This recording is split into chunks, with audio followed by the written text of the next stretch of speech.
Hi guys, welcome back to my channel. So today I'm going to show you how to make this delicious legume that is meaty, yummy, and it's easy to make. Legume can be a bit intimidating, but it's easy to make. It just takes some time. And for the meat, I am using smoked turkey, turkey neck, regular turkey necks, along with smoked turkey wings, um, beef neck bones, and cow foot. So these will give a really good flavors because it's mostly bones, and that's where all the flavors are. And then the smoked turkey. But if you want to use just one type of meat, you could do that. But let me tell you, this is a different experience.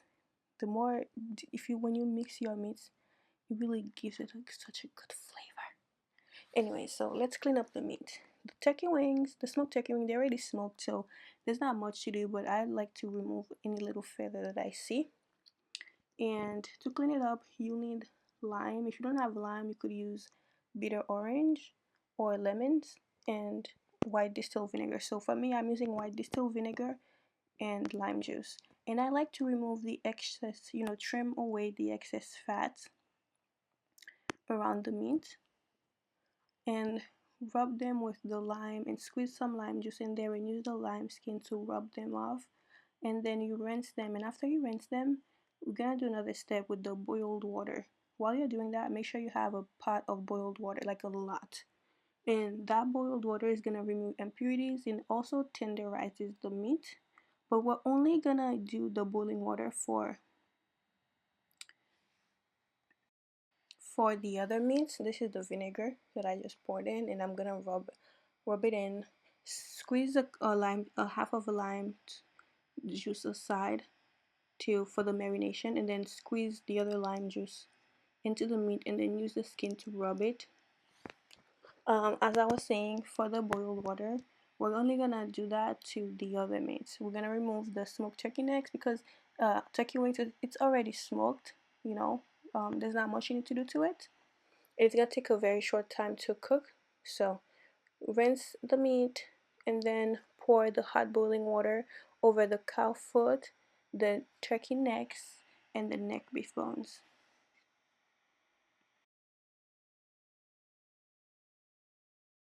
When it comes to making Haitian food, which is one of my favorite things to cook, honestly, I love making Haitian food for people. I really do. I love it. It takes a lot of time, but it's not hard. And for me, when it comes to meat, I like to marinate the meat at least 24 hours overnight. It tastes so much better than to just do it the same day. I like to let the meat marinate in the marinade for at least 24 hours. Most of the time, personally, because I have all the time in the world, I do it for 48 hours.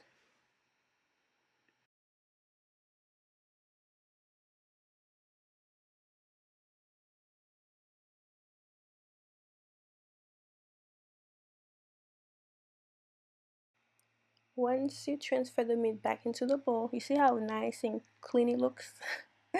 If you clean your meat like this, I will eat at your house. And if you don't, I will not. It's just the Haitian in me. So this is how we clean our meat. One of the ways, actually the only way. And I'm gonna marinate with Epis, obviously. And Epis, if you need a recipe, I will make sure to have a recipe link up here for you. I have Epis recipe on my channel. And that lime juice we set aside earlier, we're gonna go ahead and add it to the meat. And I love using this Goya mojo marinade. And it's important when you're adding your lime juice or lemon juice, whatever you're using, not to add too much because that mojo marinade already has a lot of lime. I think it has bitter orange juice actually in the recipe and some oranges. So be careful with the acidity. Okay. So I added about 1 tablespoon of that lime, bitter orange juice, and the piece of lime, half of a lime squeeze, and I'm adding some chicken bouillon from Maggi because it's so good. And some olive oil. So for the spices, I just use chicken bouillon and the Goya sazon, and then Epis and salt. We're keeping it simple because growing up in Haiti, that's how we used to cook. I used to see my family, whoever's cooking, would use Epis and then Maggi and salt.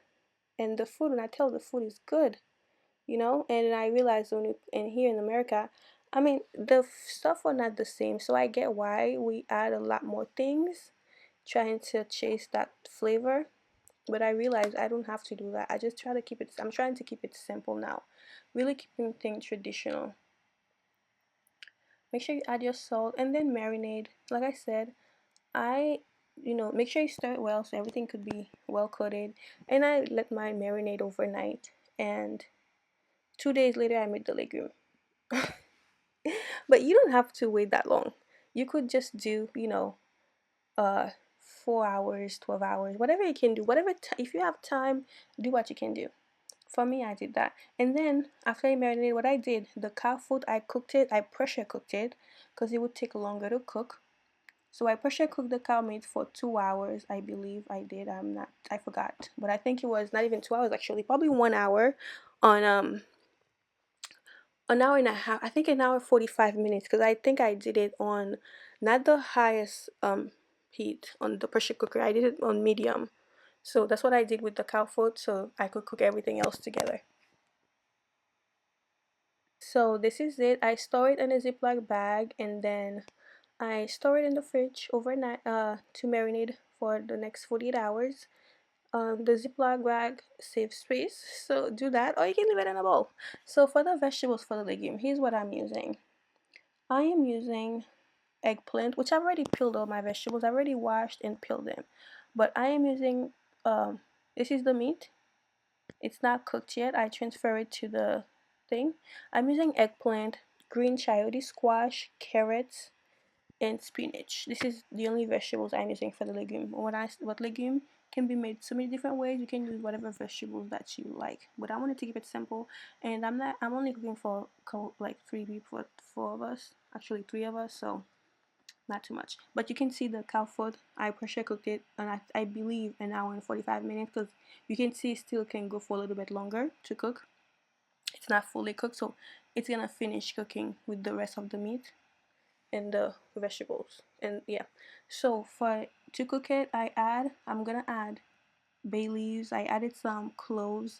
I'm gonna add some fresh parsley and fresh thyme, and then I'm gonna add all the vegetables, cut up all the vegetables and put it in this pot. I'm using a small pot. I thought using this small spot this small pot would help me cook a little bit less food, but it still came out a lot. So make sure you use a big enough pot so that way you know, you could cover it. Mine was like overflowing. And I added some red bell peppers for great flavors. So do that as well. And some olive oil.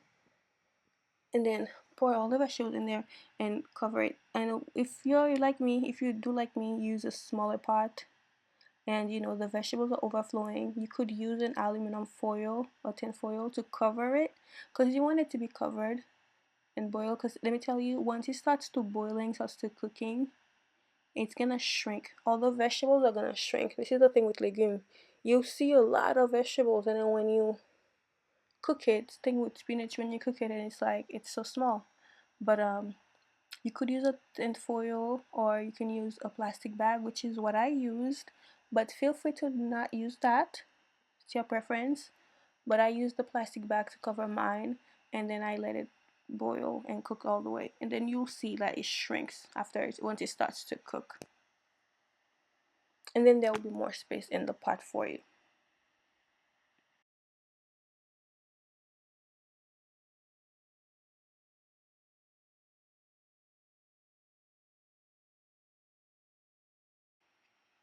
So after you've done adding all your vegetables in the pot, this will take from 45 minutes to an hour to cook, or an hour and a half.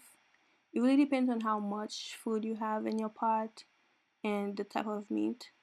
So legume does take a little while, so put it there. You don't add any water because all these vegetables have a lot of water in them, so that's gonna make its own water. So don't add any water. Just go ahead and put all the vegetables in there and then put it to a boil. It will take between, like I said, 45 minutes to an hour and 20 minutes even. And let it cook. You will see everything shrinks. You can check it. Don't check it too much Check it probably once, and then you'll see that it will cook. You see how much I it was overflowing. I was fighting for my life with it. That's why I had to use the plastic, and the plastic kept things intact. You could use a foil, like I said, but I used the plastic. And this is it after it's cooked. You see how it will all shrink? It's smaller now. And I had to go to Walmart. I didn't have any plastic at the house, so I had to run to Walmart to buy something, and then get a plastic bag because I didn't have any. But this is it. So once it's cooked, we're gonna go ahead and remove all the vegetables, all of them, transfer it to a pot, another pan or bowl, and you're gonna need a mortar, like the pestle of a mortar, to mash this. If you don't have that, you could use a cup. Okay, you could use a cup, any cup, because the vegetables are very small, and you're just gonna pound it. Don't put it in a blender, please. I don't know. Please don't ever put in a blender. When you're getting it out, be sure try not to take any liquid, because when you're mashing it, you don't want to it spill all over you, because you're gonna get burned and get dirty. So leave all the juices in the pot. Don't take any of the juices. Like I said, you'll need a mortar, the pestle of a mortar, or you can use a cup if you don't have a cup. You could even use a potato masher. I think actually I've never used one, but I think because I have a pestle, a mortar and pestle. But you could use the potato masher, as long as you can use anything except for a blender. You see what I'm doing? Removing all the sauce, the juices, because when you start pounding this, it's just gonna spill all over, splash all over your body, like the walls, and make a mess. And you don't want that. You see how much water it made by itself? How much liquid that came out? Which is good, because we don't want to add any water. And you see how I marinated my meat? I like to marinate my meat, heavy, so that way when I'm making my legume, I don't need to add anything else. The only thing I may need to add, maybe a little bit of salt, and that's about it. So all the flavors are in the meats. The legume is already all flavorful. Let me tell you, I was eating this with some other squash, the chayote squash. It was so good. I'm thinking I'm gonna make a sauce like that with just the chayote squash and carrots, like a stew, with the goats or whatever meat, and then just have the chayote squash. That was so good, you guys. So amazing. But this is it. Go ahead. You see my pestle? Use that, or you can use a cup or the potato masher and just smash it. You can use anything except for a blender. Please do not use a blender. And this is the end. You see how it looks after you mash it? A blender will just make it smooth. It will just, you still gotta have like little bits, of it. And once you do that, now set it aside, and let's make the sauce. It's not even a sauce, but let's prepare the meat for the legume. Let's finish up with the meat before we can add the vegetables. So go ahead and add some tomato paste, which is totally optional, because the tomato paste just gives it a really nice color, but you can skip it if you want to. It's not necessary. It's definitely an option. Add the tomatoes, and then go ahead and stir that until all the tomato is dissolved, and you'll get a nice little red sauce. Do that on medium high heat. You see how it looks? And yeah, you can let it cook for a little bit to reduce the sauce, or you don't have to, but I like to leave a little bit. So I don't want my legume to be like too, I want it to be a little bit, got some flavor, like, a little bit more, not like, I don't even want to say right on the thin side, but you see what I mean. You'll see what I mean. You'll see the consistency. Go ahead and add the carrot. I like to leave some carrot on the side and add it after. And now I'm adding my spinach and the vegetable that I just smashed. You could cook all the carrots at once, but I like to leave a little bit of carrots. That's just how I grew up seeing my family makes it, so I make it that way too, and I actually like it. But leaving, the carrots on the side is totally optional. I like that, the little crunch you get, because the carrots is not fully cooked when you do it that way. Go ahead and add all the vegetables, and then give it a nice stir. After you added the vegetable to it, you stir it nicely. We're gonna leave it to finish to simmer down for 10 minutes. Let it simmer for 10 minutes on low heat, and then your legume is all ready. You could serve this with rice, with maï moulin, with boiled plantains, yams, whatever yam you like. I like this with yellow yam white yam and African yam, plantains too. But my favorite ways to eat this is with sauce pois, white rice, and black beans, whatever, like black bean soup and all white bean soup. Or I like this with rice and beans. Oh my gosh, legume with rice. Oh, I love legume. This is like my favorite meal in the world. Legume, du riz sauce pois, du coulé, rice and beans. Yeah. And thank you guys for watching. I hope you enjoyed this video. If you did, please give it a thumbs up. And don't forget to subscribe for more. I hope you make this legume for yourself. Thank you. I just finished cooking and I'm ready to take a bite of my food. Look at this, you guys. So good. This is one of my favorite dishes.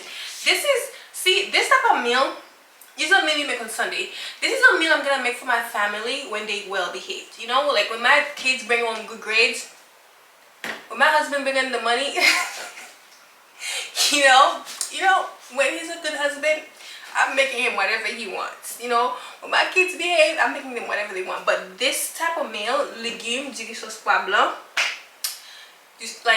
this is a meal of love, you know. This, if you want to express love to somebody, this is what you make them.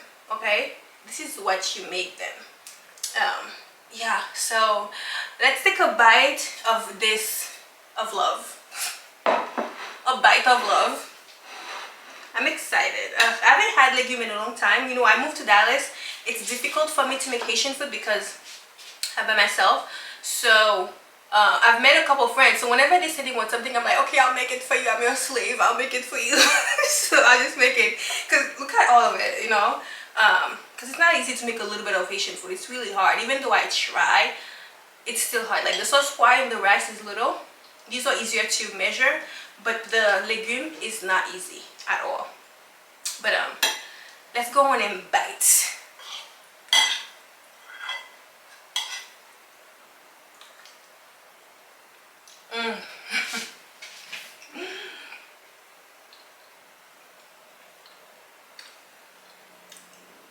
And I love biting everything together. Like, I'm not gonna go and mix it all together like that. I feel like it looks crazy when you do that.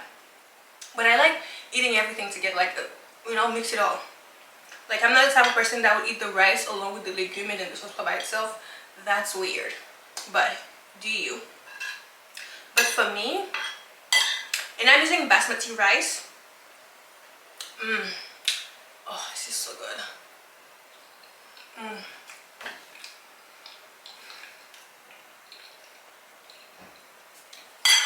This is not the fancy legume where you do all the vegetables. So this one is just eggplant, chayote squash, spinach, and carrot.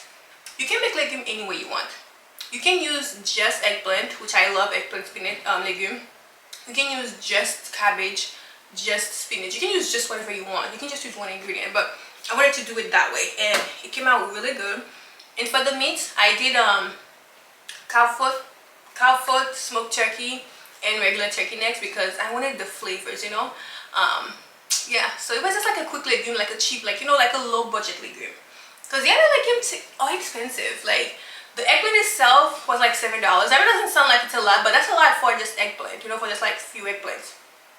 And then the meat was cheap. It wasn't a lot. So if I was to do it with like red meat and crab and seafood, because I love crab in my legume. Like when I make the bougie legume, like the rich people legume, I love crabs in mine, and I love lambi in it too. So I go in, I spend a good amount of money in it. So but yeah, I hope you guys enjoy this recipe. If you do, please give it a thumbs up, and don't forget to turn on your notification button so that way you get alerted whenever I upload a new recipe, a new video. Thank you so much for watching. I'll see you in the next one. Be sure to subscribe. Thank you.